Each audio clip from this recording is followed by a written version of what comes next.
Hello my friends, welcome or welcome back to my channel. Somehow we are halfway through 2026. Saying that out loud is genuinely baffling, but I thought it would be the perfect time to film a tier ranking the books I have read so far this year. We're at the midpoint in the year. I would love to do a check-in, talk about all the books that I have read. I have made myself a matcha, so we are good to sit here. I have a feeling we're gonna be a bit yappy in this video, so grab yourself a drink, get a blanket, get cozy. We are locking in to yap about gosh, how many books have I read? 40 something books, I'll tell you by the end. I think it's maybe 44 books so far this year, which is a lot more than I thought I would have read by now. These are probably some of my favorite videos to watch. I love getting a comprehensive snapshot of someone's reading taste, especially if I haven't watched their videos before. I will do my best to explain all my thoughts and feelings on these books, but to help me do that, I have made some very fun tiers that are Olivia Rodrigo, You Seem Pretty Sad for a Girl So in Love themed. So our top tier is You Plus Me Equals a Heart Forever. These are books that I adore with my entire being, my entire soul. Me and this book equals a heart forever. That is how I feel about these books. These are top tier, 5-star, absolutely adore reads. Next tier below that we have The Most Alive I've Ever Been. Now these are books that I may not necessarily have given 5 stars, but I had the most fun time reading them. I think that if you have fun reading a book, it doesn't have to be a 5-star. So these are books that just gave me, that made me feel alive, that I binged, was giggling, genuinely had a great time. Maybe not a 5-star, but would recommend if you're looking for a good time. That's this tier. Then we have Every Book That I Read Makes Me Cry, which is obviously not a lyric from the thing. It's every movie I watch makes me cry, but obviously we're doing a reading wrap up, so I've altered it to that. Every Book That I Read Makes Me Cry. These are books that physically pained me. I think the one thing I'm going to struggle with in this tier ranking is figuring out if it's a every book that makes me cry or whether it's a You Plus Me Equals Heart Forever. Because to be completely honest, if a book made me cry, I'm probably obsessed with it, and so distinguishing between the two might be difficult. Anyway, next we have It Will Never Be the Cure. This was a really tricky one to label because I think I have a selection of books where I had a really good time. I did love them, but they just weren't that 5-star feeling, and I feel like It Will Never Be the Cure was the closest thing I could think of for this thing, because with The Cure, you love the person, but it's just not enough. That's the vibe for this book, is that these are 3 to 4-star books that I really enjoyed. I wanted to love them more. I wanted them to cure a reading slump. I wanted them to be a 5-star, and they just weren't, but they weren't the worst thing in the world.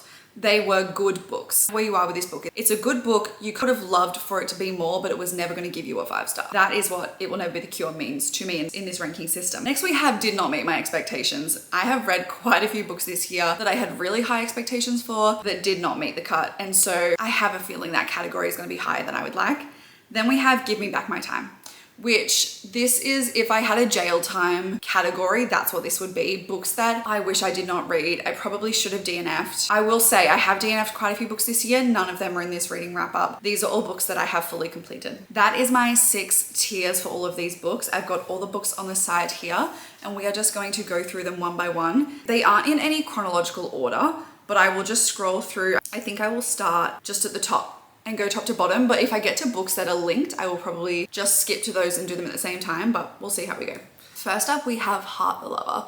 Now, I read this book not realizing that Writers and Lovers was the middle chunk of this book. So when I read Heart the Lover by Lily King, it was all over my social media. I had so many people saying this is an amazing book. It is a normal people-esque, Sally Rooney, emotional, complicated, won't they, lit fic version of a romance. Sounds right up my alley. I unfortunately did not love it. Essentially in this book, we are following 2 characters that, I don't even know how to describe this book. As someone with book amnesia, the second I finish a book, if I didn't love it, wiped from my memory. Even if I loved it, all I remember is that I had a good time. Me trying to describe any of these books is gonna be tricky, but we're gonna do our best. We're following a female lead, I don't remember their names, and she has a boyfriend in college, and then that boyfriend has a roommate. This roommate is the person she actually starts talking to and develops a relationship with, and they have a complicated, messy college romance situation. We then jump a certain amount of time in advance to their adult lives, and just the complicated things and what has happened in the time that they've been apart, you don't really know. That's kind of what's going on. Apparently the middle chunk of the book is Writers and Lovers, which is her first book. And so when I read Heart the Lover, to be honest with you, I didn't know that Writers and Lovers was linked in the same characters. And I just felt like something was missing. Did not think I had nearly enough information to care about our characters. And it kind of shows now that there's a whole other book that I hadn't read. So I will say for Heart the Lover, I'm gonna say that this did not meet my expectations. I had really high hopes for it based on what everyone was saying. And for me, I did not love the writing style. It was really short and choppy, which is not my preference. And I just didn't have enough time to connect to our characters.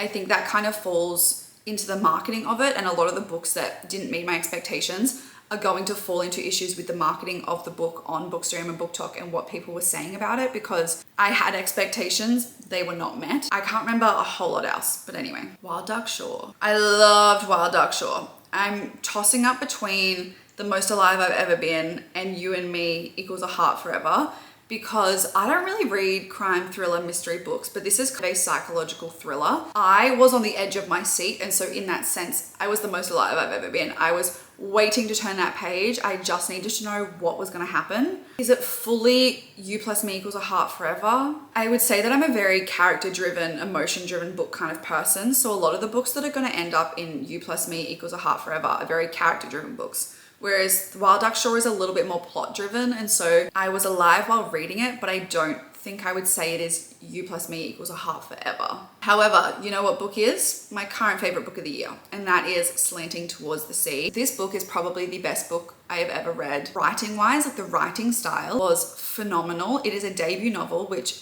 genuinely baffles me, and we are following a marriage in turmoil, I guess you would say. At the start of the book, you have two main characters who you know are divorced, but you don't know why, and you spend the entirety of the book trying to figure out why, slowly getting drip fed crumbs and pieces about their story as you go back and forth in the timeline of when they met and when they were married and when they were divorced and all of these things, and you just slowly, essentially peel back the onion of their lives.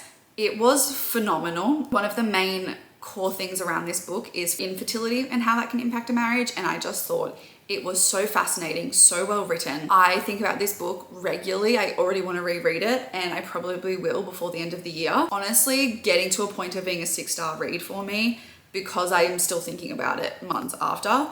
Phenomenal if you like a fiction book that has romance, but not necessarily a happily ever after romance, more of a complicated looking behind the curtains into a messed up marriage. That's what this book was. All right, next we have Heartstopper, which is always going to be You plus Me equals A Heart Forever. All 5 Heartstoppers are in here. I just finished my Heartstopper reread because it's currently, I think, the 29th of June, and on the 2nd of July, Heartstopper Volume 6 comes out. These books have my entire soul and being. Like, you could not have me more obsessed with a book if I tried. Heartstopper just holds the perfect place in my heart. I just adore them with my entire being. If you don't know these books and you have not read these books, please read them. I don't care what your reading taste is. I think that everyone needs to read Heartstopper. It is the perfect YA romance. It is obviously a queer romance, which I think it says so much for that community and expresses so much representation for that community. But just on top of that, the way that it depicts high school romance, the crushes that you have, the overthinking, the complications that come with transitioning a relationship from high school to university, friendship groups, the finding yourself in high school, everything is so perfect. I did not expect to fall in love with them so much. I first read them in 2024. I've read them multiple times since. I've just finished my reread. Cannot wait for Volume 6. Probably going to be in my top 3 books of the year. I am so unbelievably excited. I could yap on forever, but I will move on. The Deal of a Lifetime. Now, this is a novella from Frederick Bachman. Where am I going to put this? This is a weird one because I feel like a novella, it didn't make me cry. I thought it was really good, but I wasn't the most alive I've ever been. I feel like it'll never be The Cure because it was good, but it wasn't anything that's going to break a 5-star or anything like that. It was really well thought out, and if you like Frederick Bachman's writing, I would definitely give his novellas a go. They are very emotion packed. They can hit a punch. They've got one specific meaning and agenda, I guess, and message that's it's trying to come across. I can't really remember everything about this, but it is more about what are you willing to give your life up for and what sacrifices are you willing to make. It's kind of go in blind and you'll have a good time if you enjoy his writing or just want a quick read. It's quite wintry, I think, so if you want a winter novella, would definitely recommend. How to Write a Love Story. Most alive I've ever been. I need a drink. Definitely the most alive I've ever been. I was not expecting to love this book as much as I did. I have never read a Catherine Walsh romance before. I know she has a couple of Christmas ones, but but I just never read any before. And I was in bed late at night one time and I was scrolling through my Kobo and it came up and I was like, sounds interesting. I downloaded the sample, read the entire sample that night, then bought the book, kept reading. I could not put it down. I was having the best time. It is definitely very book lovers-esque. So if you love Book Lovers by Emily Henry, I think you would definitely love this book. It's not too similar in a way that it's like copying or anything like that, but it just has the same vibes of writer and editor and literary spaces for our characters, being forced to work on a project together, aspects of grief. Essentially, we are following, again, I'm sorry, I have book amnesia. Don't remember anyone's characters' names, maybe ever in my entire life. Our female main character is a writer and her father, who has recently passed away, is this seriously famous fantasy writer. I really couldn't stop picturing him as Brandon Sanderson. Imagine Brandon Sanderson is writing a really big series, everyone is obsessed. He passes away, there's one more book to be written, and in his will he says, my daughter needs to write this book. So that's kind of the plot. I just kept thinking he was Brandon Sanderson. I don't know why. They just kept talking about him as this big fantasy author that everyone was obsessed with. And so my brain just kept thinking that's Brando Sando. Then we have our male main character who is the editor for this publishing company, and he is sent to Ireland to go to this house to work on this book together and get it done. That is the setup. So you've got forced proximity, you've got grief, you've got so much banter.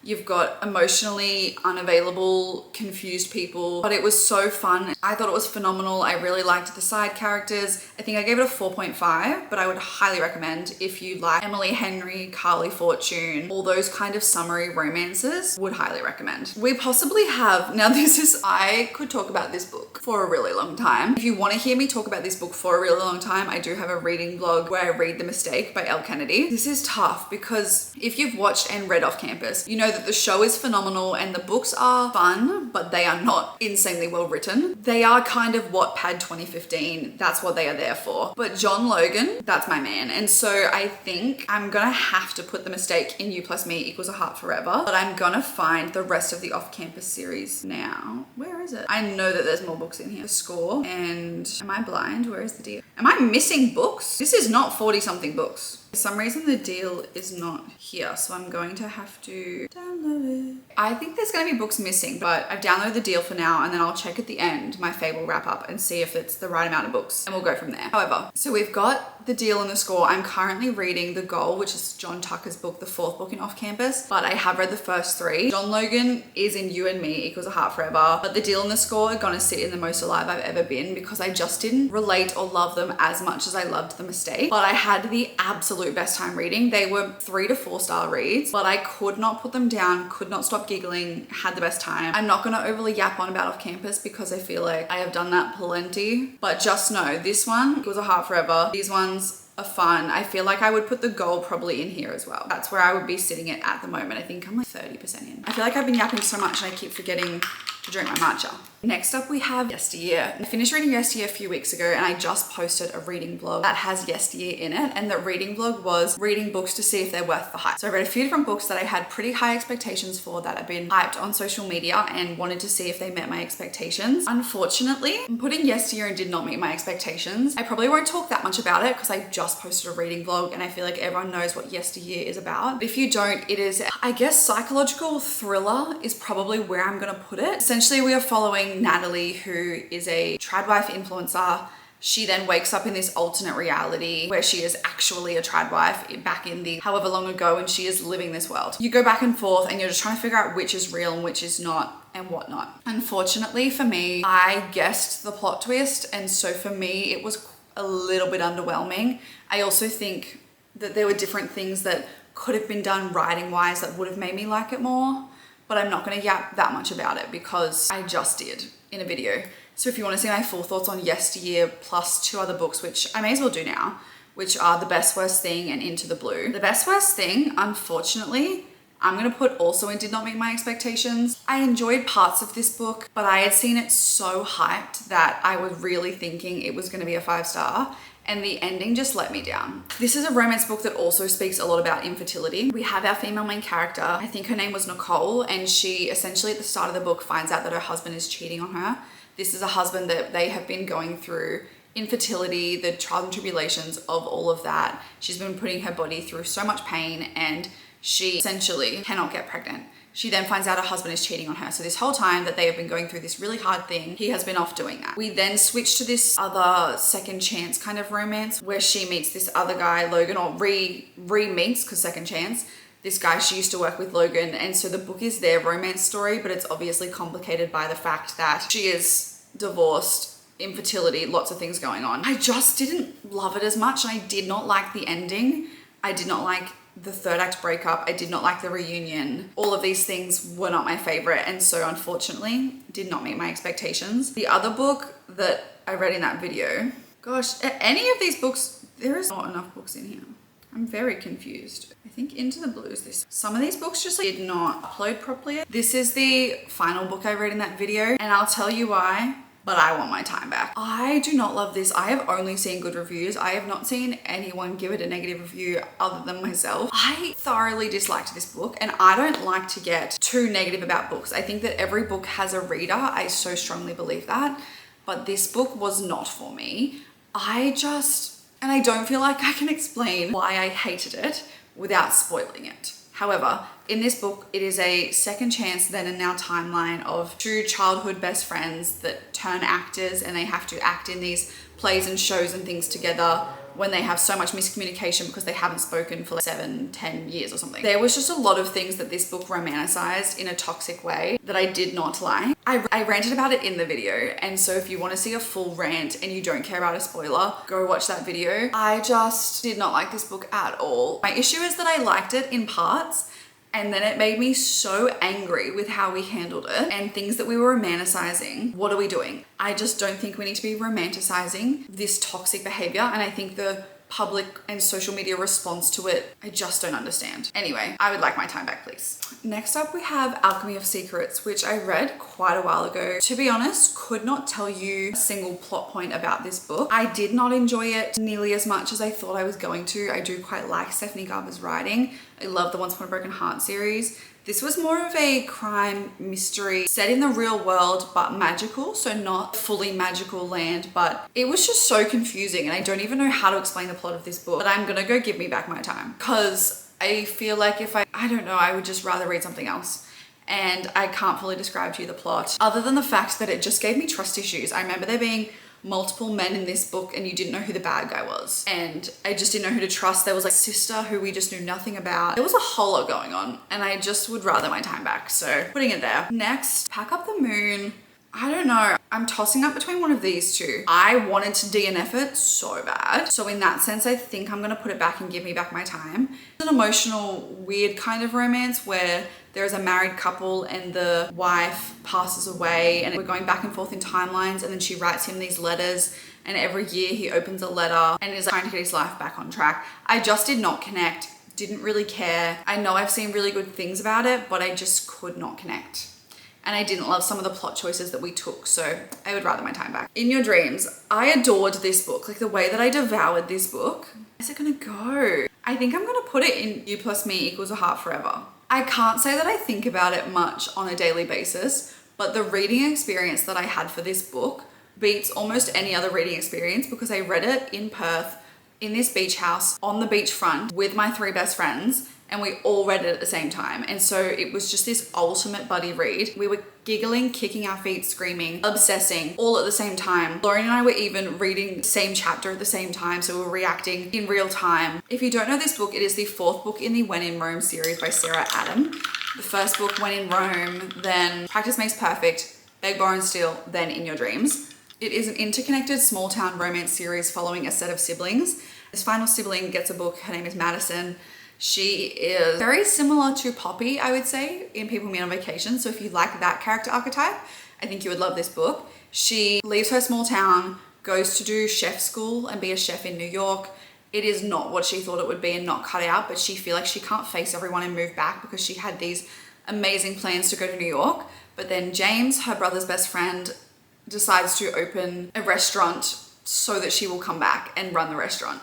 And he is so down bad the entire book. If you love a man down bad, if you love a small town, if you love a woman sort of confused and not having support, and then a man showing up for her, I don't know. I adored it. I gave it 5 stars. I think it belongs here in You and Me But Equals a Heart Forever.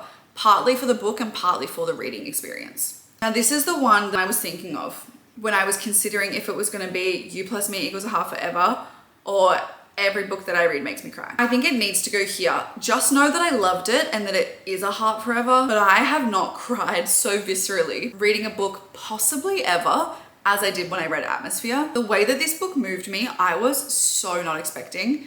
I've read a few Taylor Jenkins read and I liked them all, but I just had not connected to a set of characters like I have with Atmosphere.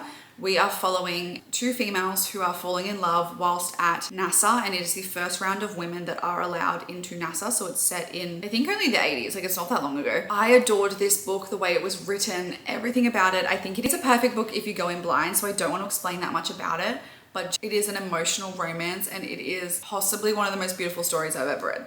That's all you need to know going in. Next, we've got Phoebe Berman's Gonna Lose It.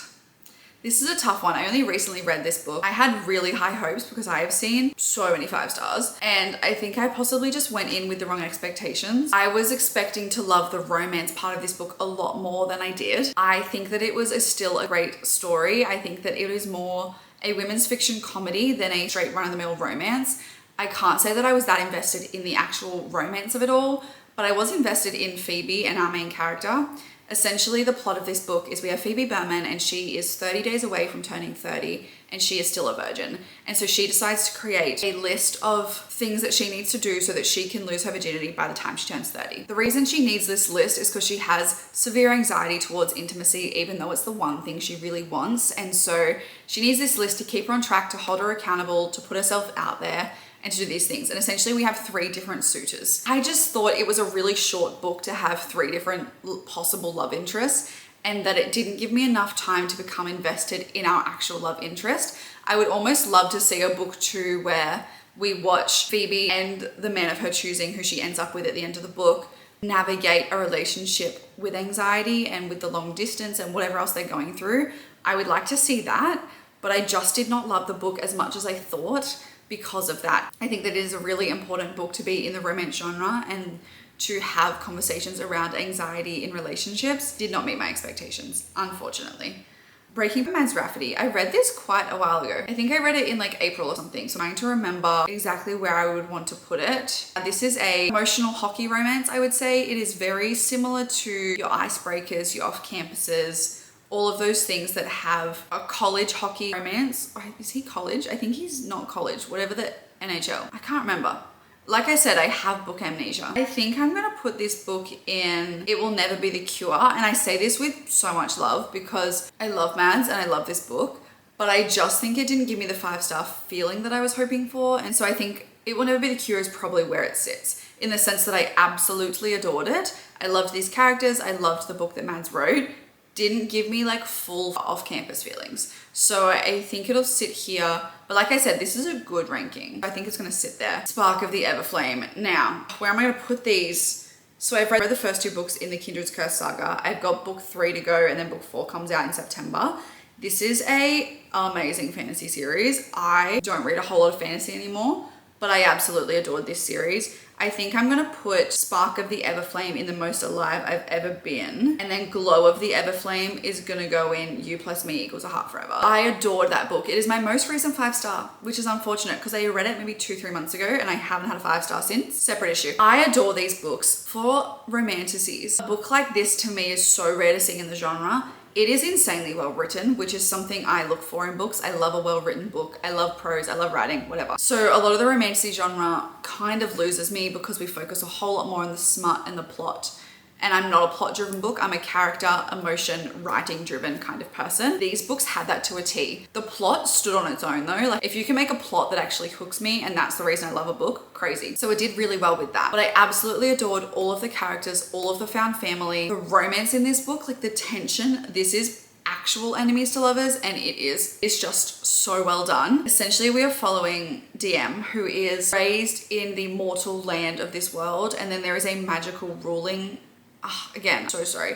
There is like 9 hindrance. Anyway, I cannot describe fantasy plots to save my life. But essentially we have DM, who is raised as a mortal, and then she is a healer as well. Oh my gosh. For someone that talks about books for a living, and works in a bookstore. I cannot explain some plots to save my life. Just trust me that it was amazing. Essentially, I'm gonna do my best. So we have DM. She is raised in the mortal world. There is 9 different kingdoms, I think, that all have their own rulers and whatnot. But there's like one king. We have his son, Prince Luther, very important character.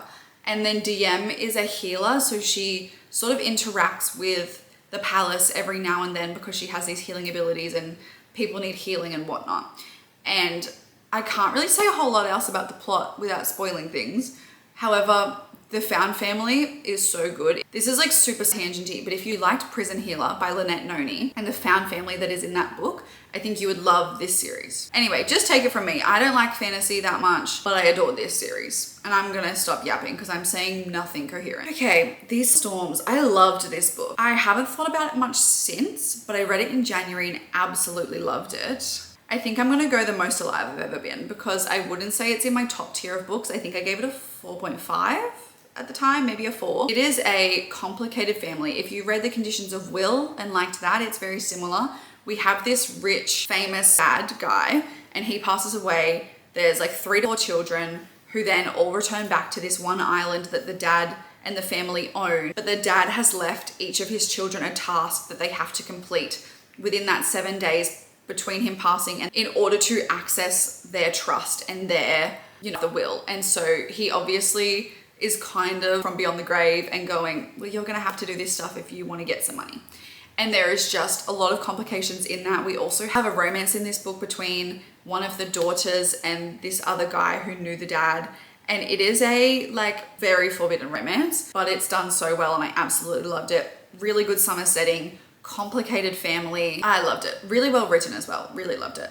Now, I did a play along and caught up reread before reading In Her Own League. This is tough. Play along is clearly You Plus Me Equals a Heart Forever. I don't think I love a romance book or a romance man more than I love Isaiah Rhodes. It's a tough one to beat. I think Isaiah Rhodes is my top book boyfriend. Top romance book, like Emily Henry is sort of top for everything. But after Emily Henry, Play Along.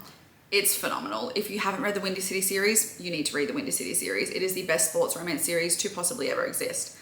Caught Up, it is You and Me Equals a Heart Forever, but is it the most alive I've ever been? I think I have to put it here just to differentiate between Play Along and Caught Up. But these are both the Rhodes brothers. If you have not read In Her Own League yet, which is Liz Tomford's new book, but you've read the Windy City series and you just haven't read that one, please reread Caught Up and Play Along before doing so. I'm gonna put this in Most Alive I've Ever Been next to Caught Up. Loved that book. Didn't love it as much as Caught Up and Play Along, but I still had a really good time and it exceeded my expectations for what I thought it was gonna be. I absolutely loved it. If you haven't read In Her Own League, we're following Milla's dad, who is the female lead in Caught Up.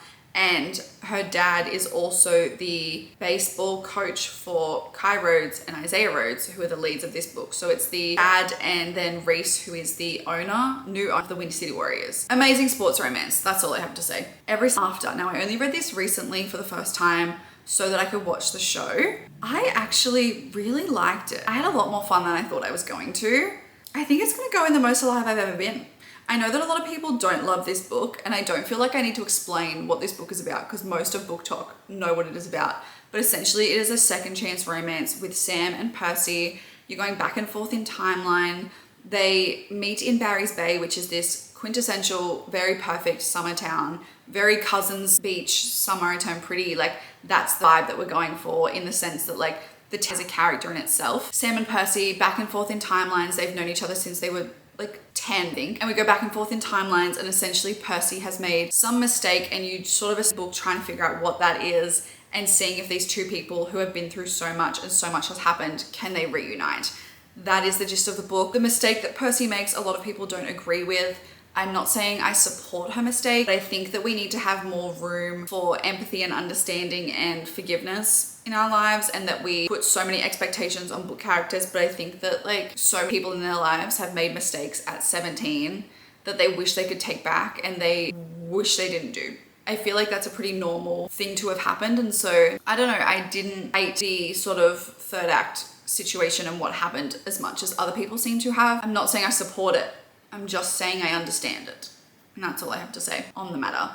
However, this other Carly Fortune book is unfortunately going in Give Me Back My Time. I read this book while I was in Brisbane with Lorian, and she wasn't reading it. I was just reading it on the couch next to her. And the way that I rage read this book, wild. The first 30%, I was like, yeah, I'm having a good time. Carly Fortune's writing is always good, and the summer vibes that she gives, always good. I've never hated a woman more than I have when reading this book. And I don't want to hate a woman. That's not what I'm here to do. I really did not like our female main character, and that was not the point of the book. I don't mind. Oh my gosh. I need to regularly be drinking this matcha because I'm yapping way too much to be not hydrated. All right. I don't mind unlikable characters if the intention is for them to be unlikable. However, our female main character in Our Perfect Storm, I think her name was Frankie, I seriously did not like her. And I could go on for a really long time about why I did not. But the way that she treated our male main character, the speed at which what happened, I just got to it. And it's a second chance romance, which is one of my favorite tropes. It just was not done well in my opinion. The speed at which we moved on from what she went through, essentially at the start of the book, she calls off a wedding, or she doesn't, her fiance calls off the wedding. We like so quickly move on into her now being with this childhood best friend.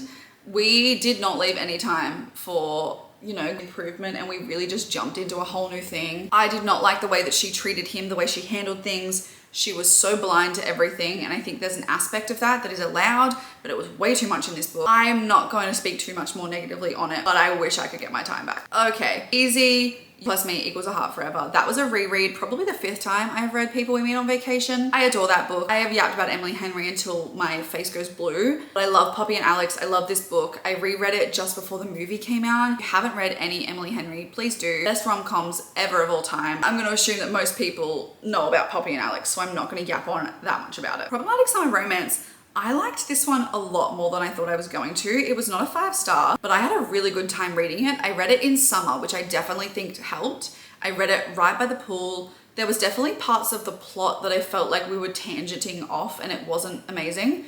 But the romance itself, I absolutely adored. If you like the kind of man that Anthony Bridgerton is, you will like Connor from Problematic Summer Romance. I know that's like completely different worlds, but the way that he speaks is very Anthony Bridgerton coded, and I'm obsessed with it. I absolutely loved it. I probably wouldn't reread it. I probably don't think about it that much, but I had the best time reading it, and it definitely was the most alive I've ever been. That's the vibes it's giving. It is a brother's best friend, second chance, forced proximity situation. It is the second book like interconnected to Not in Love by Ali Hazelwood, which I did not love really at all. I think I would have preferred to have DNF'd it if I wasn't reading it for a book club at the time. So that's why I didn't think I was gonna love this one as much, but I really did. I really had a great time. I don't think you need to read Not in Love in order to read this book. I think you could just go in and read Problematic Summer Romance, to be honest. I adored it. Our main character was fiery and confident, and our main character was so down bad, and I just adored every bit of it. No Matter What by Cara Bastone. I absolutely loved this book. I love Cara Bastone's writing so much. This is definitely my least favorite from her, but it's really hard to beat the other 2 books. Ready or Not is one of my favorite romance books of all time. So that will probably always be my top Cara Bastone book. I think that she will struggle to do something that beats that for me. Promise Me Sunshine I really loved. No Matter What, I gave it a 4-star. I thought it was really good. Was it the most alive I've ever been? Maybe not. Oh gosh. But it's not like in the realm of this book, so I think it needs to go here. Essentially, this book is following a marriage in turmoil. We have 2 main characters who have gone through, like they are married and they go through a very traumatic experience together with his younger brother, who is also her best friend. So they go through this family tragedy together, and their marriage just breaks down because of it. They're going through so much and they just don't know how to communicate. I will say, if you don't like miscommunication, would not recommend this book. I think that the miscommunication was valid and they work on it throughout the book, but there is a lot of miscommunication about like what they're saying and what they're feeling, which is really kind of thing that I probably didn't love about the book. I think I was understanding of it considering the situation that they're going through. But I think if you really don't like miscommunication, you probably would not enjoy this book. I just don't mind it if it's done okay, so I was fine with it. It is a very beautiful story about trying to find yourself in a marriage and be yourself, but also with your person, and sort of live your own lives and share them together instead of just being so intertwined. It is a very sad story that's to do with the trauma that they went through and the way that that can impact you. I absolutely love her writing. I think she is phenomenal, and I will read anything she writes. So I had a good time. I had a really good time. Not like a happy good time. I think it was more of an emotional good time. still a good time nonetheless. This is a bit tricky. Everyone and their mum has read The Bright Years and loved The Bright Years. Unfortunately, didn't meet my expectations. Again, I had such high hopes for this book. So many people have loved it. I just did not fully connect. I felt like we really tried to cover a really wide span of time and a lot of characters in a really short page time. And I just don't think that we dedicated enough time to certain things enough for me to care about them. If you love complicated families, if you love, if you like seeing a way that traumatic events can impact a family in a generational sense, I thought it was still really beautifully written. I just felt like I didn't connect enough to the characters in order to feel the way that everyone else felt about this. That's kind of what I have to say. It is essentially very similar to a bunch of other books that I've explained, where there is a couple at the start of the book and you're sort of watching the breakdown of their relationship, but they have a daughter, and so it gets kind of complicated based on custody and things like that. There is definitely some trigger warnings in this book that I would look up before reading it. We then follow the book into the daughter's perspective by the end. So we just go through so many perspectives, and there is just kind of trauma sort of for shock value purposes, I think. I'm not really sure. Some of them just did not hit for me. I think it was a very realistic depiction of what this kind of family would look like, but I just didn't connect in the way that everyone else seemed to connect. I did not cry, which everyone kind of did. So I don't know whether it just wasn't the book for me. I wouldn't not recommend it if you were interested in reading it, because so many people have loved it. It just didn't meet my expectations. Crazy Rich Asians. Look, I read this for a book club because one of the girls picked it. I would rather my time back, unfortunately. I felt like this book was very all over the place. Obviously it has a very famous movie attached to it, so I'm not going to go that much into the plot and whatnot. I feel like everyone knows Crazy Rich Asians, and to be honest, I would still watch the film. I just didn't like the book. We were following so many different people and so many plot lines, and I just felt like I was getting whiplashed the entire time. I couldn't remember who anyone was, who our main characters were, what was going on. I would just rather my time back. Hello Girls by Emily Henry, I'm gonna say didn't meet my expectations. I decided this year that I want to go through Emily Henry's backlog, like not her standard rom-coms, but the ones she's written before.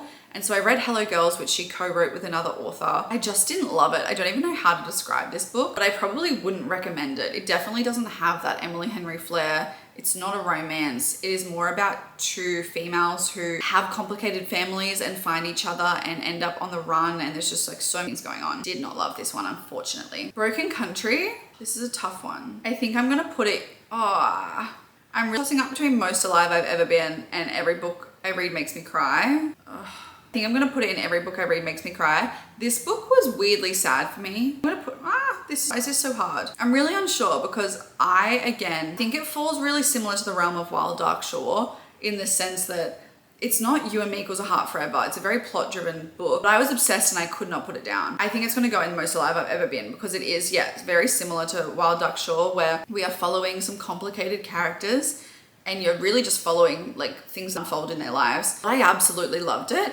I could not put it down. Our female main character, severely unlikable, but she's meant to be, so I was fine with it. Essentially we have, a female main character who is married to Frank, love Frank, bestie Frank, deserved better, essentially. And then we have this like childhood romance happening. And so there's also like a case happening. I think it's really best if you go in blind, but essentially there is a court case happening because a murder has happened in this town. The entire time you don't actually know who's on trial or who was murdered, I think. And so there's a big question marks throughout the entire book, but you're also following this weird love triangle adult situation. I think it's really best if you go in blind, but I had a really good time reading it. Carrie Soto.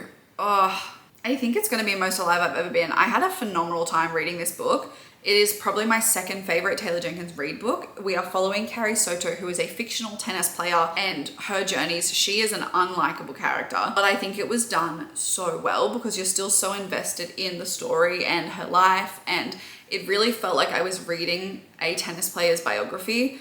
I love tennis. I played tennis growing up. My family is a big tennis family, and I just adored it. I thought it was really good. I don't think you need to know anything about tennis or like tennis in order to read the book, but I think it definitely helped me sort of understand, I guess, the terminology and whatnot. But you definitely don't need that knowledge going in. It's just so well written. I would highly recommend this as an audiobook because they really incorporate the news reporter sound effects and all of that. It just like really put to life. I did audiobook this one and I absolutely adored the audio. Correspondent. I really need to put some more books into Every Book Made Me Cry, because to be honest, like Slaney Sea made me cry. Play Along would make me cry. Correspondent, I think I'm gonna put it in Makes Me Cry. I do love it. It's very close to You and Me Equals a Heart Forever. It is one of my favorite books of the year, but it just tugged on my heartstrings so much. I think it needs to go in this category. I adore this book. If you love a character-driven book, I think you'll love The Correspondent. We are following Sybil, who is an older lady who is writing letters, and essentially the entire book is her correspondence to and from a variety of people, whether that is letters and emails over the span of her life, and you learn about her life through these letters and through this correspondence. She writes letters to friends and family. She writes letters to authors of books that she has read and loved. She writes to random people that work at different companies. And you just slowly unravel what her life has been through these letters. Again, I think it's great if you go in blind for what actually is her life, but it was phenomenally written. It was like nothing I'd really ever read before. A beautiful story about hope and humanity and human connection, and I just thought it was beautiful and I adored it. It definitely made me cry and want to write everyone I love a letter. Wild by Elsie Silver. I think I want my time back. I didn't have high expectations for this book, so I don't think it fits there, but I could have gone without reading it. I think I just read it to finish the Rose Hill series. This is the 4th book in Elsie Silver's Rose Hill series, which is like Wild Love, Wild Card, and Wild, what was the green one? Wild Side, I think. It's just like small town. They're not necessarily cowboy romances, because the spring series was like very cowboy romancy. It's still kind of like small ranch vibes. This was ex-boyfriend's dad. The ex-boyfriend of it, to be honest, didn't actually bother me as much as I thought it was going to. It was a very like loose terminology for ex-boyfriend, but I just didn't connect. All I remember is that he was a firefighter, and I would probably just prefer to have my time back. I wouldn't not read it if you're interested in it, and if you like Elsie Silver and you're reading that series, I wouldn't say don't read it. I just personally would rather my time back. Okay, alrighty. Okay, Dolly All the Time. I loved this book, and I loved it a whole lot more than I thought I was going to. I've read all of Annabelle Monaghan's. I love Summer Romance by her. That's my favorite by her. I didn't love as much Nora Goes Off Script. I thought Same Time Next Summer was okay. And I DNF'd her most recent book, It's a Love Story. So I was unsure going into this, but it sounded really good. It sounded up my alley. I love fake dating. It is a very summer fake dating book, and a couple of my friends had read it and loved it. So I thought I would give it a go. And I was pleasantly surprised. Essentially in this book, we are following a female main character who is very eldest daughter coded, is very, I can do it on my own. I will take care of myself. I will figure it out kind of adult. Like she really is, I am the runner of this family. She is a single mom. Then we have our male main character who is a high up business dude, I think like finance or property, whatever it was, in this family business. And they both come from this small town. They run into each other in this small town, have like a meet cute. Story short, they end up in a fake dating scenario. It was a beautiful book. I thought it was perfect summer vibes. I really enjoyed the anxiety representation in the male main character. I thought it was really good. If you like books that are very eldest daughter coded, I think you would love this book. And that's all I have to say. I'm gonna put it in the most alive I've ever been. Hello Beautiful. This was the first book I read this year, so trying to remember. I think I'm gonna put it in It Will Never Be the Cure. I enjoyed this book. I didn't hate this book, but it was not what I thought it was going to be. But not full on, did not meet my expectations. It had a lot of merit and a lot of things that I loved about it, but there were some things that I just didn't. In this book, from memory, we are following 4 sisters. It's very like, it is thick, complicated family situation. There was a lot of family drama. There's 4 sisters, and William, who is married to one of the sisters, and he has had a very complicated upbringing. And essentially it's just a character study. It's very similar to a book like Blue Sisters, where you have a family of sisters. Nothing kind of happens, but everything happens. And by the end of the book, you've learned so much about the characters. This one just felt like we covered a really long span of time. I think I prefer when it's a shorter span of time, possibly. We were just trying to cover so much in this book, and there was just some things that I did not love about this book. You were kind of supposed to hate things that happened, but I think if you're interested in the plot, definitely give it a go. Felt like it dragged on a lot, and there were certain aspects of the plot that I just found really icky, which is probably the point, but I just didn't love it. But it didn't like fully not meet my expectations. I enjoyed it. It just like wasn't gonna give me a 5-star when I thought it was going to. All right, Happy Ever After playlist. I think this is like the behind Into the Blue and Our Perfect Storm. Happily Ever After playlist is probably Those are the top 3 that I wish I could get my time back. I did not like this book. I liked the first like 70% and then I rage read the last 30%. Again, I'm pretty sure I read this in a reading blog, which I'll link below if you want to see my full reactions. Margaret, Are You Leaving by Diane Yarwood. I really enjoyed this book. The deal is, okay, maybe every book in here. I have to figure it out. Margaret, Are You Leaving by Diane Yarwood. I really liked this book. It didn't give me a 5-star feeling. I'm probably gonna put it in It'll Never Be the Cure. Had a really good time. Thought it was very interesting. It was another complicated family situation kind of lit fic book. We read it for book club. Diane Yarwood is a phenomenal writer. She is so charismatic as well in person. I absolutely adore her and her writing. It just like didn't fully get me up to this point of like you and me, heart forever. Like we aren't fully here, but it definitely was not down here. So I think I'm gonna put it in It Will Never Be the Cure. Loved it. Didn't like push me into a 5-star. But I had a really good time. Essentially, it is a lit fic book following a female main character who is adopted and her adopted mother passes away. And then her and her adopted brother find these letters in their adopted mother's house that give info into their birth family and whatnot. And so she then goes along this journey of figuring out and piecing together what happened and what her life was. I thought there was a lot of comedic relief in this book. I thought that it was really well done. I think it made a really good conversation about adoption and family and the family that you can choose, the family you create, about the timing of life, all of those things. I thought it was phenomenal. I think that if you liked The Correspondent, it is a book that like you would really like. It just didn't deliver in the same way that The Correspondence did for me. Aluka, I would say pretty similar as well. We also read this for book club. Cassie Stroud's debut novel. Also amazing, like similar where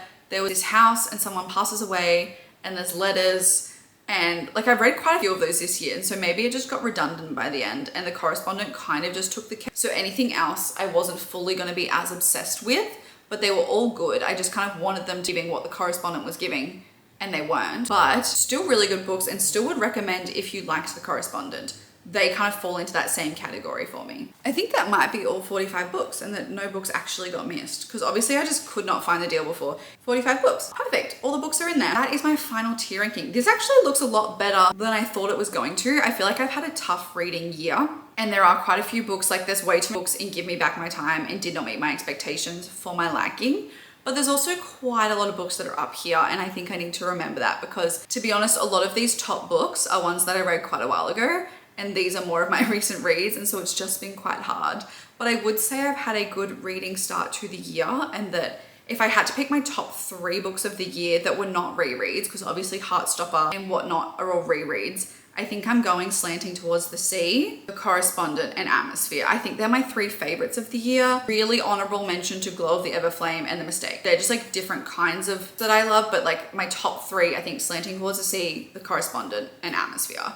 I think it's going to be hard to beat that trifecta, or that's the kind of book that I'm chasing. So if you have read those books and you have other books that you want to recommend that you think I would love because of those top 3, please put them in the comments, because I need a 5-star so bad. It's actually crippling at this point. I feel like I have had a pretty decent reading year so far. I would say that I've read a lot more than I thought I was going to. My reading goal for the year was 60 books and I'm currently at 45. So it's safe to say that I will be hitting that target. I don't think I'll change the target. I'm not really about moving the goalpost. I will just probably exceed it and then we can adjust next year. I want it to be achievable, but not something that was going to stress me out. So I was very happy with 60. I've just read a lot more than I thought I was going to. Books like Off Campus really facilitated that because they were just so bingeable.